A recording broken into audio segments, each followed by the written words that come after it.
Hello, everybody, and welcome once again to the Church of the Most High. This is Nickelbag speaking on this Thursday, April 9th, 2026, and we are bringing you the scriptures raw and uncut the way the good Lord meant it to be. We begin our readings with a reading from the book of Proverbs, so let's get right into that. In the name of JEHOVAH ALLAH, most gracious, most merciful. The book of Proverbs, chapter 9. Wisdom hath builded her house. She hath hewn out her 7 pillars. She hath killed her beasts. She hath mingled her wine. She hath also furnished her table. She hath sent forth her maidens. She crieth upon the highest places of the city. Whoso is simple, let him turn in hither.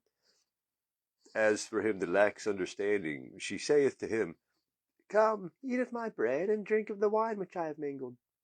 Forsake the foolish and live, and go in the way of understanding. He that reproveth a scorner getteth to himself shame, and he that rebuketh a wicked man getteth himself a blot. Reprove not a scorner, lest he hate thee. Rebuke a wise man, and he will love thee. Give instruction to a wise man, and he will be yet wiser. Teach a just man, and he will increase in learning. The fear of JEHOVAH ALLAH is the beginning of wisdom, and the knowledge of the holy is understanding. For by me thy days shall be multiplied, and the years of thy life shall be increased. If thou be wise, thou shalt be wise for thyself. But if thou scornest, thou alone shalt bear it. A foolish woman is clamorous. She is simple and knoweth nothing. For she sitteth at the door of her house, on a seat in the high places of the city, to call passengers who go right on their ways. Whoso is simple, let him turn in hither. And as for him that lacks understanding, she saith to him, Stolen waters are sweet, and bread eaten in secret is pleasant. But he knoweth not that the dead are there, and that her guests are in the depths of hell. And once again, that was the book of Proverbs, chapter 9. Our next reading is from the book of Psalms. We're at Psalm number 63. This is usually the point of the show where I make mention that the broadcast is the chronological order of progression of the scriptures being read from day to day was set in motion a few years ago and has maintained consistency since. There was no pre-planning on my part. I just followed the Lord's direction to sort of choose a starting point in each book at random and then continue on through the end and then loop back to the beginning. Hence, the cycle is what I call it. But once, you can see oftentimes the subject from the Proverbs carry over to the Quran reading, or the subject matter in the Psalm carry into the Gospel, and so on and so forth, or back and forth. It's quite amazing. And what's even more amazing than that, though, is when the things we read here manifest themselves in the outside world around us. Things that happen on the news, things that happen, events of nature that take place. A few weeks back, there was a strong wind that blew through southeastern Pennsylvania, causing hundreds of thousands of dollars of damage, at least one death. And just that evening, as I was preparing the bulletin for the day before, the Quran reading mentioned witches blowing on knots and asked Jehovah God to protect us from that harm and the other harm of things that he's created that may do us damage. And but specifically witches blowing on knots, and a very strong wind came through and destroyed a lot. Some people that might not mean much, but to me, with my eyes wide open, waiting on the Lord every day, as I know many of you may be, it's a miracle. It's a legitimate bona fide miracle, and it's marvelous. And I do ask that we all pray for the people who were hurt during that interaction and exchange with nature. But I do pray that these passages manifest himself to you, and that the Lord God does show himself to you in his glory and reminds you that he's in control of it all and that he's here with us. So that said, let's get into the psalm. In the name of Jehovah Allah, most gracious, most merciful, the book of Psalms, Psalm number 62. To the chief musician, to Judithan, a psalm of David. Truly my soul waiteth upon Allah. From him cometh my salvation. He only is my rock and my salvation. He is my defense. I shall not be greatly moved. How long will ye imagine mischief against a man? Ye shall be slain, all of you. As a bowing wall shall ye be, and as a tottering fence. They only consult to cast him down from his excellency. They delight in lies. They bless with their mouth, but they curse inwardly. They curse inwardly. My soul, wait thou only upon Jehovah Allah, for my expectation is from him. He only is my rock and my salvation. He is my defense. I shall not be moved. In God is my salvation and my glory. The rock of my strength and my refuge is in Jehovah Allah. I trust in him at all times. Ye people, pour out your heart before him. Allah Yahweh is a refuge for us. Allah Yahweh is a refuge for us. Surely men of low degree are vanity, and men of high degree are a lie. To be laid in the balance, they are altogether bullshit. Trust not in oppression, and become not vain in robbery. If riches increase, set not your heart upon them.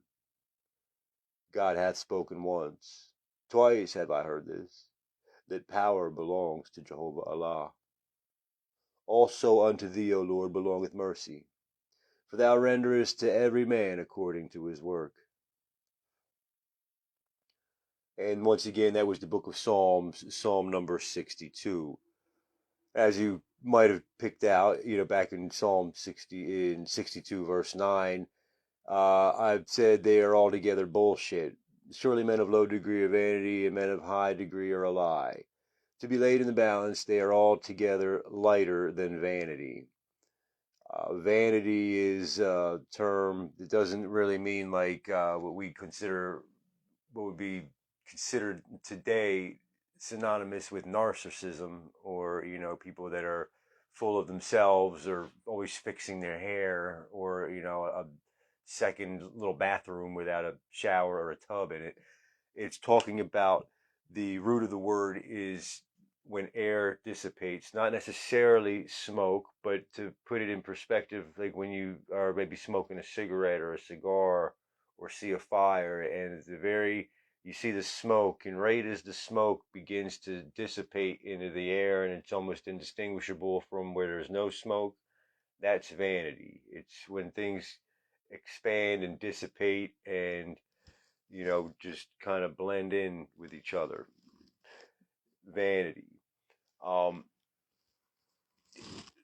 Which is why it says lighter than vanity, or imagine a hot road on a hot day, and you see the distortion in the air around the hot road kind of causing things to look rippled and funny. That and you see the air, sort of the hot air rising off the pavement, that's vanity. But the idea, the thought behind it, the real spirit of what he's saying is that these people are full of shit. The spirit is what's important here. The message being communicated clearly, the feeling behind it, and that's that these people of high degree are vanity, people of low degree are vanity, and people of high degree are a lie. It's all bullshit. So that said, let's get into the next reading. Our next reading here is from the Quran, we are at Surah number 22. We read from, it's the new translation by M.A.S. Abdul Halim from Oxford Press. I believe it is the second edition of the new translation, if you'd like to follow along. But any Quran will do. Just some are easier to follow along in than others. This one, I believe, is easy to follow along with for an English reader. In the name of Jehovah Allah, most gracious, most merciful. The Quran, Surah number 22. Al-Hajj, the pilgrimage. People, be mindful of your Lord, for the earthquake of the last hour will be a mighty thing. On the day you see it, every nursing mother will think no more of her baby. Every pregnant female will miscarry. You will think people are drunk when they are not, so severe will be God's torment. Yet still there are some people who, with no knowledge, argue about God, who follow every devilish rebel fated to lead astray those who take his side, and guide them to the suffering of the blazing flame. People, remember, if you doubt the resurrection, that we created you from dust, then a drop of fluid, then a clinging form, then a lump of flesh, both shaped and unshaped. We mean to make our power clear to you. Whatever we choose, we cause to remain in the womb for an appointed time. Then we bring you forth as infants, and then you grow and reach maturity.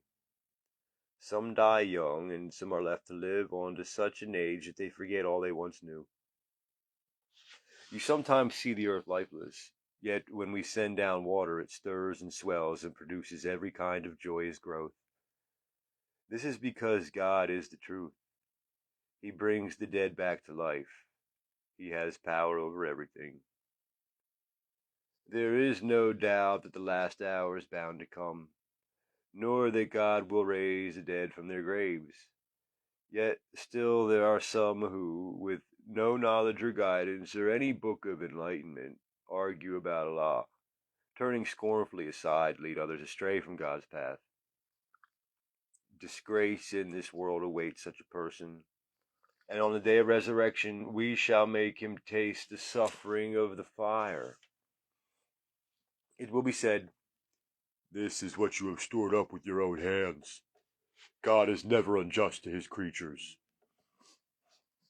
There are also some who serve God with unsteady faith. If something good comes their way, they are satisfied, but if they are tested, they revert to their old ways, losing both this world and the next. That is the clearest loss. Instead of Jehovah Allah, they call upon what can neither harm nor help them. That is straying far away. Or invoke one of those whose harm is closer than his help, an evil master and an evil companion. But Yahweh will admit those who believe and do good deeds into gardens graced with flowing streams. God does whatever he wishes. If anyone thinks that God will not support him in this world and the next, he should stretch a rope up to the sky, climb all the way up it, and see whether this strategy removes the cause of his anger. In this way, we send the Quran down as clear messages, and God guides whoever he wills. As for the believers, those who follow the Jewish faith, the Sabians, the Christians, the Magians, the idolaters, and the Muslims, God will judge between them on the day of resurrection. God witnesses all things. Do you not realize, friends, that everything in the heavens and earth submits to God? The sun, the moon, the stars, the mountains, the trees, and the animals. So do many human beings, though for many others torment is due. Anyone disgraced by God will have no one to honor him. Yahweh does whatever he wills. These two kinds of people disagree about their Lord. Garments of fire will be tailored for those who disbelieve. Scalding water will be poured over their heads, melting their insides as well as their skins. There will be iron crooks to restrain them. Whenever in their anguish they try to escape, they will be pushed back in and told, "Taste the suffering of the fire." But Allah will admit those who believe and do good deeds into gardens graced with flowing streams. There they will be adorned with golden bracelets and pearls. There they will have silken garments. They were guided to good speech and to the path of the one worthy of all praise. As for those who disbelieve and bar others from God's path and from the sacred mosque, which we made for all people, residents and outsiders alike, and who try to violate it with wrongdoing, we shall make them taste of painful punishment. We showed Abraham the site of the house, saying, "Do not assign partners to me. Purify my house for those who circle around it, those who stand to pray, and those who bow and prostrate themselves. Proclaim the pilgrimage to all people. They will come to you on foot and on every kind of lean camel, emerging from every deep mountain pass to attain benefits, and mention God's name on specified days over the livestock He has provided for them. Feed yourselves and the desperately poor from them. Then let the pilgrims perform their acts of cleansing, fulfill their vows, and circle around the ancient house." All this is ordained by JEHOVAH ALLAH. Anyone who honors the sacred ordinances of God will have good rewards from his Lord. Livestock have been made lawful to you, except for what has been explicitly forbidden. Shun the filth of idolaters' beliefs and practices, and shun false utterances. Devote yourselves to JEHOVAH ALLAH and assign Him no partners. For the person who does so is like someone who has been hurled down from the skies and snatched up by the birds, or flung to a distant place by the wind. All this is ordained by JEHOVAH ALLAH. Those who honor God's rights show the piety of their hearts. Livestock are useful to you until the set time. Then their place of sacrifice is near the ancient house. We appointed acts of devotion for every community, for them to celebrate God's name over the livestock He provided for them. Your God is one, so devote yourselves to Him. Friends, give good news to the humble, whose hearts fill with awe whenever Allah is mentioned, who endure whatever happens to them with patience, who keep up the prayer, who give to others out of our provision to them. We have made camels part of God's sacred rites for you. There is much good in them for you, so mention God's name over them as they are lined up for sacrifice. Then, when they have fallen down dead, feed yourselves and those who do not ask, as well as those who do. We have subjected them to you in this way, so that you may be thankful.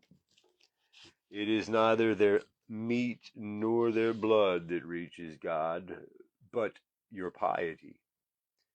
He has subjected them to you in this way, so that you may glorify God for having guided you. Friends, give good news to those who do good. God will defend the believers. God does not love the unfaithful or the ungrateful. Those who have been attacked are permitted to take up arms because they have been wronged. God has the power to help them. Those who have been driven unjustly from their homes only for saying, "Jehovah is God."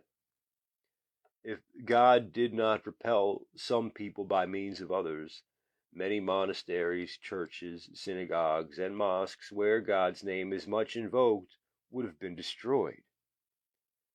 Yahweh is sure to help those who help His cause. God is strong and mighty. Those who, when we establish them in the land, keep up the prayer, pay the prescribed alms, command what is right and forbid wrong.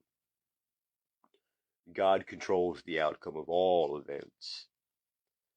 If they reject you, friends, so did the people of Noah before them, and those of Ad, Thamud, Abraham, Lot, Midian.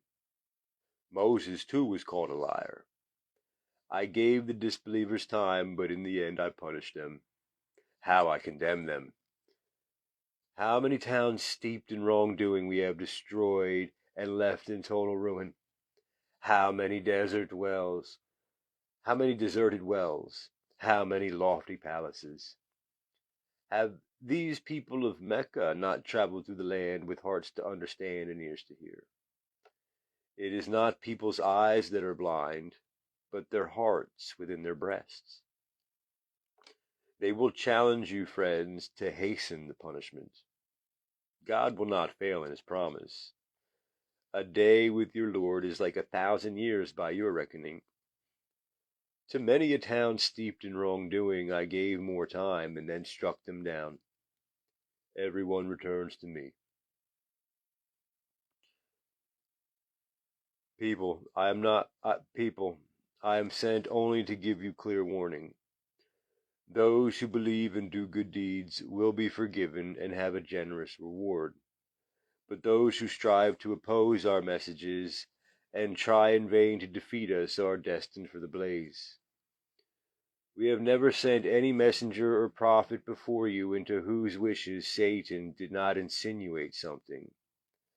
But Allah removes what Satan insinuates, and then God affirms his message. Jehovah has the knowledge to decide. He makes Satan's insinuation a temptation only for the sick at heart and those whose hearts are hardened. The evildoers are profoundly opposed to the truth, and he causes those given knowledge to realize that this revelation is your Lord's truth, so that they may believe in it and humble their hearts to him. Allah Yahweh guides the faithful to the straight path. The disbelievers will remain in doubt about it until the hour suddenly overpowers them, or until torment descends on them on a day devoid of all hope. On that day, control will belong to Jehovah Allah. He will judge between them. Those who believe and do good deeds will be admitted to gardens of delight, while those who disbelieve and reject our revelations will receive a humiliating torment. He will give a generous provision to those who migrated in God's way and were killed or died. He is the best provider. He will admit them to a place that will please them. God is all-knowing and most forbearing. So it will be. God will help those who retaliate against an aggressive act merely with its like, and are then wronged again. God is pardoning and most forgiving. So it will be, because God makes night pass into day, and day into night, and he is all-hearing and all-seeing. So it will be, because it is Jehovah Allah alone who is the truth, and whatever else they invoke is sheer falsehood. It is Jehovah Allah who is the Most High, the Most Great. Have you friends not considered how God sends water down from the sky, and the next morning the earth becomes green? God is truly most subtle, all aware. Everything in the heavens and earth belongs to him. Allah Yahweh alone is self-sufficient, worthy of all praise. Have you not considered how God has made everything on the earth of service to you, and the ships that sail the sea at his command, that he keeps the heavens from falling down on the earth without his permission? God is most compassionate and most merciful to mankind. It is he who gave you people life, will cause you to die, then will give you life again. But man is ungrateful. We have appointed acts of devotion for every community to observe, so do not let them argue with you, friends, about this matter. Call them to your Lord. You are on the right path. And if they argue with you, say, God is well aware of what you are doing. On the day of resurrection, God will judge between you regarding your differences. Are you, friends, not aware that God knows all that is in the heavens and earth? All this is written in a record. This is easy for God. Yet besides God they serve that for which he has sent no authority, and of which they have no knowledge. The evildoers will have no one to help them. Friends, you can see the hostility on the faces of the disbelievers when our messages are recited clearly to them. It is almost as if they are going to attack those who recite our messages to them. Shall I tell you what is far worse than what you feel now? The fire that God has promised the disbelievers. What a dismal end. You people, here is an illustration, so listen carefully. Those you call on beside Jehovah Allah could not, even if they combined all their forces, create a fly. And if a fly took something away from them, they would not be able to retrieve it. How feeble are the petitioners, and how feeble are those they petition. They have no grasp of God's true measure. Allah Yahweh is truly most strong and mighty. God chooses messengers from among the angels and from among humans. God is all-hearing, all-seeing. He knows what lies before and behind them. All matters return to him. Believers, bow down, prostrate yourselves, worship your Lord, and do good so that you may succeed. Strive hard for Jehovah Allah, as is his due. He has chosen you and placed no hardship in your religion, the faith of your forefather Abraham. God has called you submissive, both in the past and in this message, so that the messenger can bear witness about you, and so that you may bear witness about other people. So keep up the prayer, give the prescribed alms, and seek refuge in Jehovah Allah. He is your protector, an excellent protector and an excellent helper.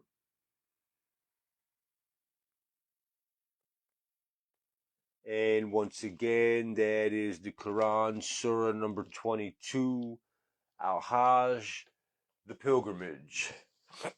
And we get into our next reading here. We are getting back into the Song of Songs, also known as the Song of Solomon. The Song of Solomon is exactly what it sounds like, a song, but it's more like a musical, as we think of like Broadway musical or Bollywood love story type thing. It is highly sexually charged, sexually, provocative. There's a lot of sex in it. We're gonna say sex a bunch of times here, because some people need sex in their scriptures. Everybody needs a little sex now and again in their scriptures and in their life. And this song definitely highlights the beauties of it. Now, it's commonly thought of by the more prudent believers to be a metaphor for Christ's love for the church being the bride, and Christ being the subject of the women's affection here and their admiration here. And I believe that too. Sure, it absolutely is a metaphor. And it's beautiful when the church finger bangs herself. It's really beautiful when the church finger bangs herself half to sleep. It's absolutely amazingly beautiful. It's awesome. Absolutely. It's also beautiful when the Lord falls asleep between the church's titties. It's all night just sleeping right there between her beautiful titties. So yeah, like, let's not sugarcoat what's really going on here, folks. Is they talk about some sex. So let's get into it. In the name of Jehovah Allah, most gracious, most merciful. The Song of Songs, also known as the Song of Solomon. Whither is thy beloved gone, O thou fairest among women? Whither is thy beloved turned aside, that we may seek him with thee? My beloved is gone down into his garden, to the bed of spices, to feed in the gardens and to gather lilies. I am my beloved's, and my beloved is mine. He feedeth among the lilies.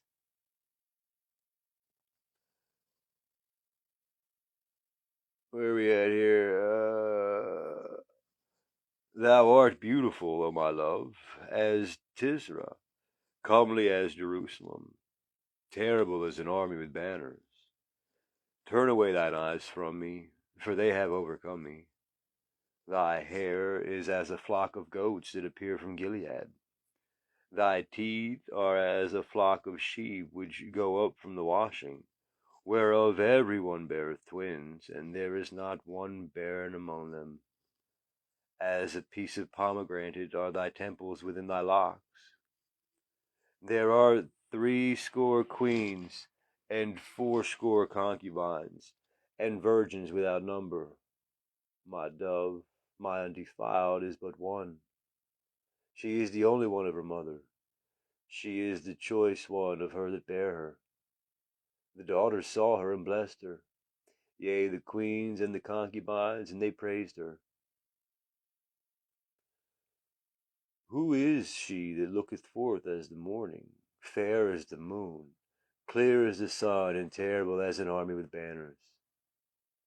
I went down into the garden of nuts to see the fruits of the valley, and to see whether the vine flourished and the pomegranates budded. Wherever I was aware, my soul made me like the chariots of Aminadab. Return, return, O Shulamite, return, return, that we may look upon thee. What will ye see in the Shulamite? As it were the company of two armies. And once again, that was chapter 6 of the Song of Songs, also known as the Song of Solomon. Beautiful, romantic, sexually charged piece of literature here. So let's get into that. And that's why the Psalms say, when you follow the Lord's word, it's health to all your flesh. When that line, health to all your flesh, in the scripture, I believe it's the Psalms, it may be a proverb. When that says all your flesh, it means all your flesh. So let's move on now here, I guess. And we're going to get into the book of St. John. In the name of JEHOVAH ALLAH, most gracious, most merciful. The book of the Gospel according to St. John the Apostle, chapter 20.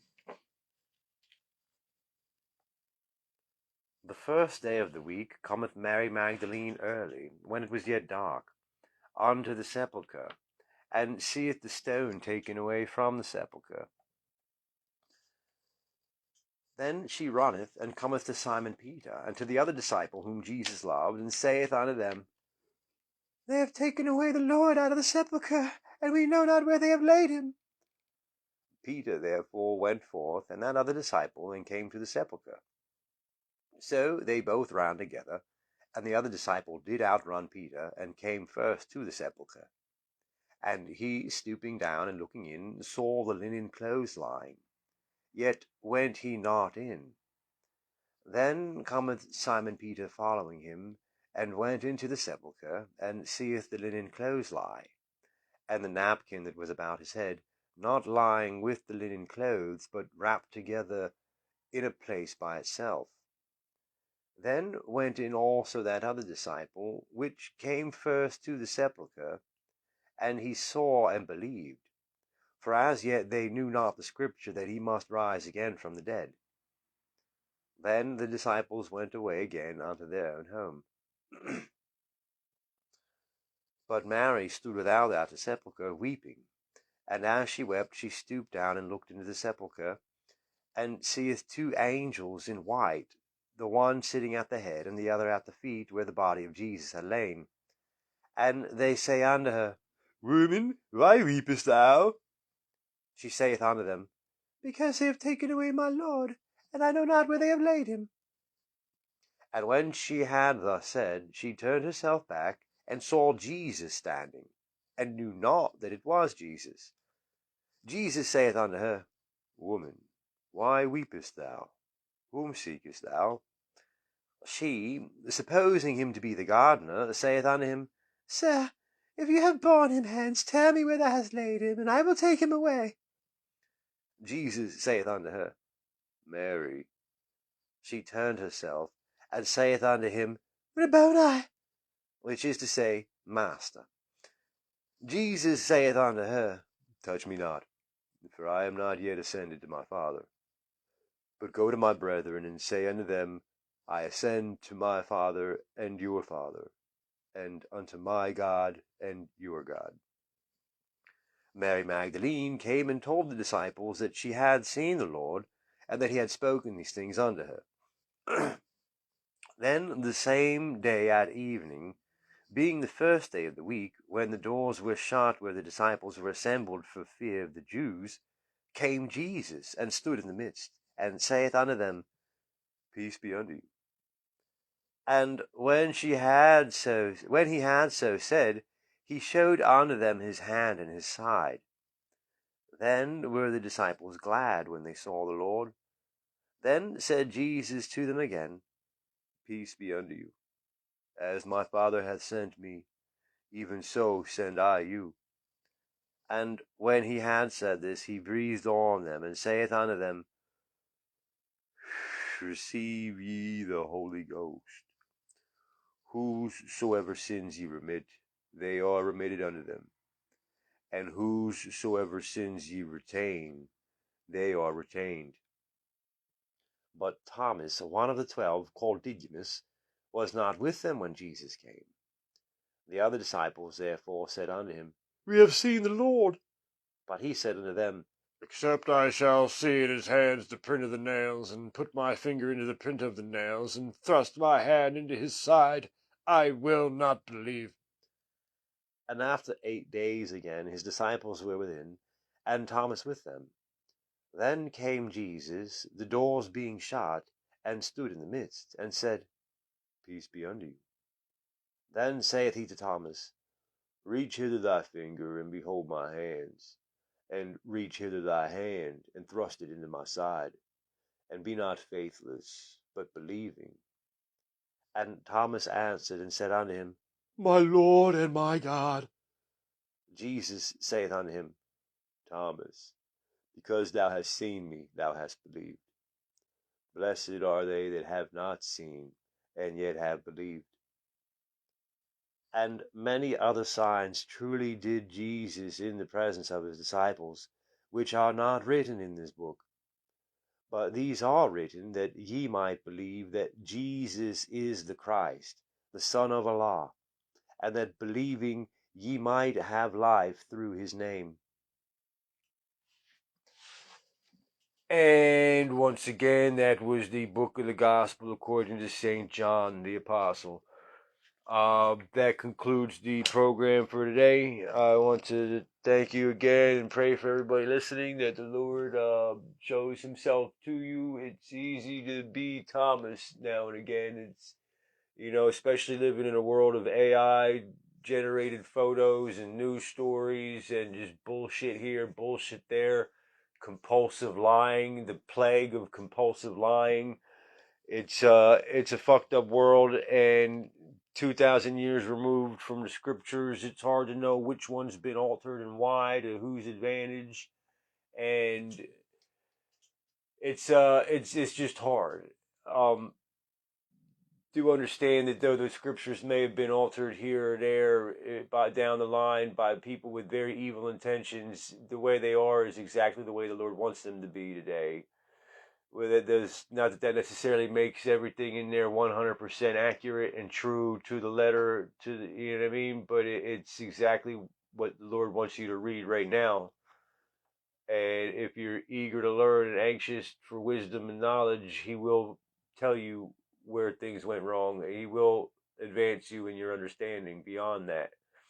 But that all said, it's easy to disbelieve. So I do pray that God sends you something. We might not ever get Jesus to just poof appear in the room with us with the doors locked, but he certainly will show you miracles. He certainly will show you his power over nature, his power over your heart and mind, and his power over the hearts and minds and actions of others.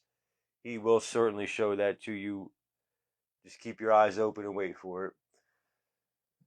Let me give you the blessing and we can go about our day. Allah Yahweh bless you and keep you. JEHOVAH ALLAH cause his face to shine upon you and be gracious toward you. Hashem lift up the countenance upon you and give you peace.